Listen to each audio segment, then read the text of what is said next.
Assalamualaikum warahmatullahi wabarakatuh. Selamat pagi, siang, sore, malam teman-teman semuanya. Semoga kalian dalam keadaan sehat walafiat tanpa kurang suatu apapun. Kembali lagi di Tetap Ngarit Channel, orang ngarit, orang duit-duit.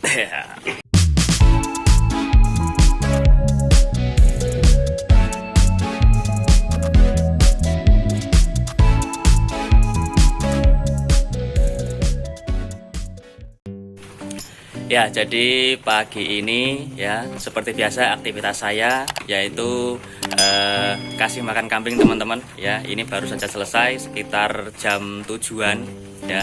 Nah, di video kali ini ya saya akan mencoba menjawab beberapa pertanyaan teman-teman semuanya yang banyak sekali ditanyakan, terutama mengenai video saya yang silase ya, proses pengawetan pakan yang bisa kalian lihat di deskripsi. Kalau belum ya silahkan lihat, nanti saya tampilkan di situ ya.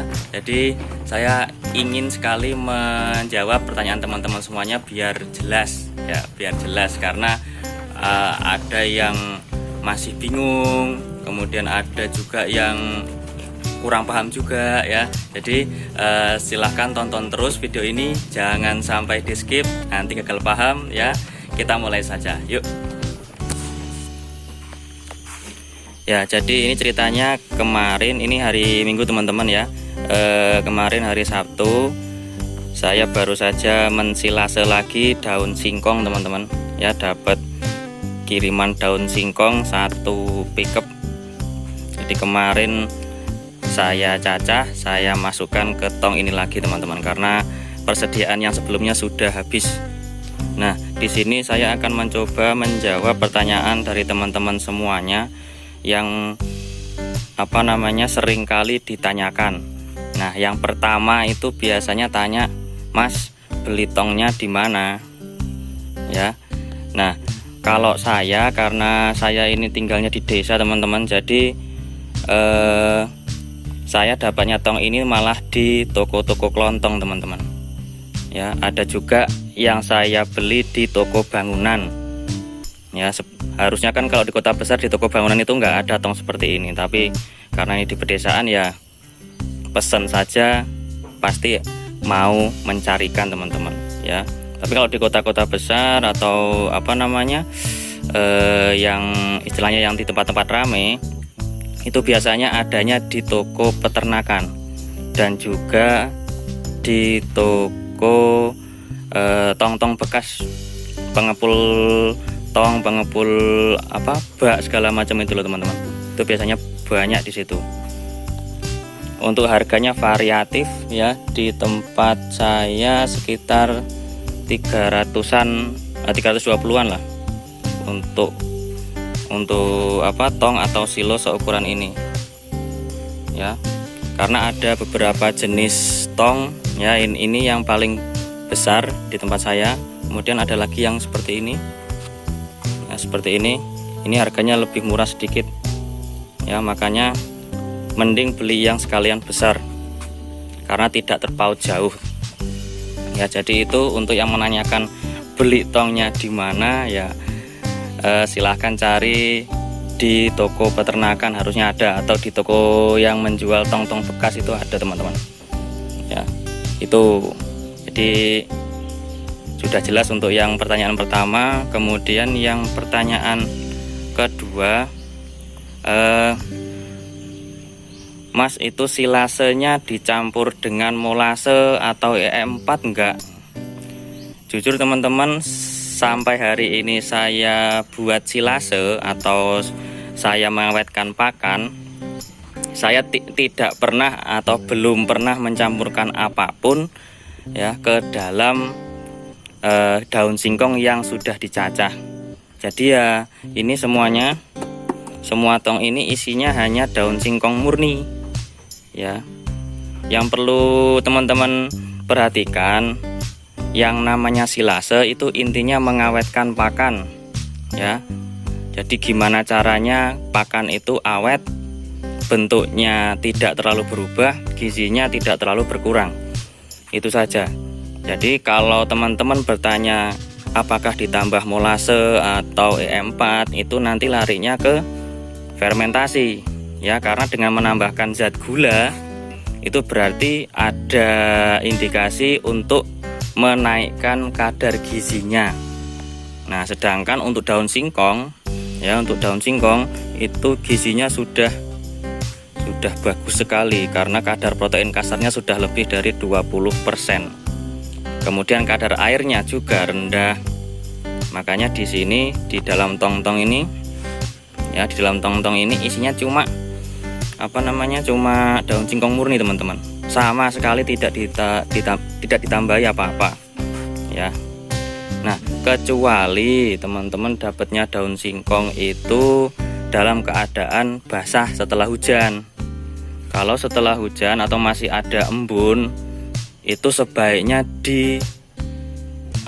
dikeringkan dulu atau dilayukan dulu biar air hujannya hilang. Tapi kalau istilahnya ngaritnya sudah agak siang segala macam, itu daun singkongnya bisa langsung dicacah teman-teman, karena dalam keadaan segar pun kadar airnya pada daun singkong itu sudah rendah. Sering saya membuat silase itu setelah metik langsung dicoper, langsung masukkan tanpa menunggu hari berikutnya. Kesuwen. Kelamaan. Nah, ini saya coba bukakan apa yang ada di dalam tong ini. Jadi ya murni daun singkong teman-teman.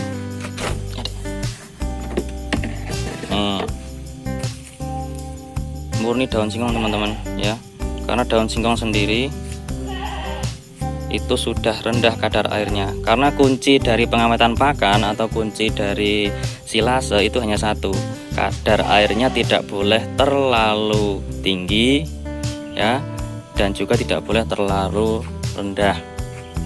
Pokoknya ketika kalian genggam seperti ini tidak keluar air, ya itu sudah bisa di silase tuh. Pokoknya kalau daun singkong teman-teman ya, nggak usah mikir dua kali lagi.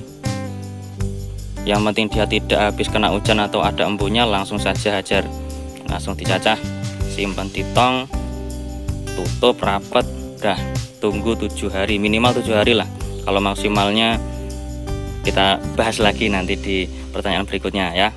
Ini seperti ini. Ini baru kemarin, jadi belum jadi sebenarnya. Nggak apa-apa, biar kalian tahu ya, biar semuanya jelas. Kemudian mungkin ada yang tanya, Mas, lah itu ada yang basah. Ya ini karena sudah mengalami penguapan di dalam tong ini, mesti menguap ya. Ini pasti menguap, dan ini nggak apa-apa. Yang penting tidak tumbuh jamur, nggak masalah. Nah, kemudian sebagai pengingat lagi teman-teman, jangan lupa kalau mau beli tong seperti ini udah ada ininya, klemnya ini penguncinya ya. Jangan sampai seperti ini ya. Saya nggak tahu kalau awalnya itu ini sebenarnya sudah ada klemnya. Jadi yang penting ada tong, kemudian saya beli. Nah, ternyata waktu pas buat nyimpen itu kan ada istilahnya, ketika proses silase berlangsung itu ada gas yang keluar dari daun singkongnya. Nah, ini bisa keangkat, bisa keangkat ke atas, akhirnya ngobos ya gitu. Jadi sebagai pengingat saja, kalau mau beli tong yang seperti ini harus sudah ada kuncinya atau kancingnya. Ini wes pasti, ini udah pasti jadi besok itu. Nah, itu tadi pertanyaan yang kedua ya. Jadi pokoknya kalau silase teman-teman, intinya ya hanya mengawetkan pakan, nggak usah dikasih molase, nggak usah dikasih gula merah atau E4, nggak perlu, karena yang penting awet intinya. Soal kadar gizinya ya hanya dari rumputnya itu saja ya gitu. Kemudian pertanyaan berikutnya yang sering ditanyakan, Mas, kalau sudah diawetkan seperti itu tahan berapa lama ya? Nah, untuk berapa lamanya teman-teman ya gini, saya mencoba menjawab berdasarkan pengalaman saya, mungkin beda di channel-channel lain ya. Sepengalaman saya dari mulai pertama kali buat ya, asal tutupnya ini tidak pernah dibuka ya, ini akan awet dalam waktu yang lama, 6 bulan pun awet ini. 6 bulan pun awet, bahkan mungkin 1 tahun juga awet, tapi saya belum pernah menyampai 1 tahun ya, karena biasanya tong-tong ini saya gunakan untuk mengawetkan pakan agar tidak tiap hari ngarit ya, misal bisa 2 minggu sekali atau seminggu sekali seperti itu, atau untuk persediaan sewaktu-waktu ketika ditinggal pergi ya. Jadi mungkin baru 2 minggu, baru 3 minggu sudah dibuka ya, seperti itu. Tapi untuk maksimalnya yang penting kuncinya ini jangan dibuka ya, jangan dibuka. Kalau belum dibuka pasti tahan lama. Karena mungkin menyambung juga pertanyaan yang lain, karena ketika sudah dibuka dan kemudian diberikan ke ternak ya, nah itu harus habis ya, tong ini harus habis isinya itu kurang lebih 3-5 hari teman-teman ya. Itu juga tergantung cara ngambilnya, karena kalau sedikit-sedikit dibuka itu kan berarti akan sering terjadi kontaminasi dengan udara bebas. Nah itu bisa menimbulkan jamur ya, alhasil kalau jamurnya sudah timbul ya otomatis yang terjadi bukan silase lagi, tapi sudah masuk ke pembusukan ya. Jadi kalau sudah dibuka dan diberikan ke ternak itu harus habis maksimal 3-5 hari teman-teman ya. Makanya kalian kalau ingin membeli tong ini ya harus dikira-kira dengan banyaknya ternak di kandang kalian masing-masing ya. Apakah dalam 5 hari itu seukuran segini sudah habis, atau yang segini yang sudah habis. Kalau yang segini sudah habis dalam waktu 5 hari ya berarti kalian harusnya beli yang seperti ini ya.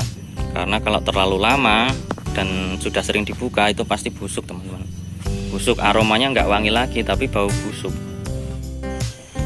ya. Jadi segitu dulu video kali ini teman-teman ya. Semoga membantu dan mencerahkan untuk kalian-kalian ya yang sering bertanya mengenai silase ya.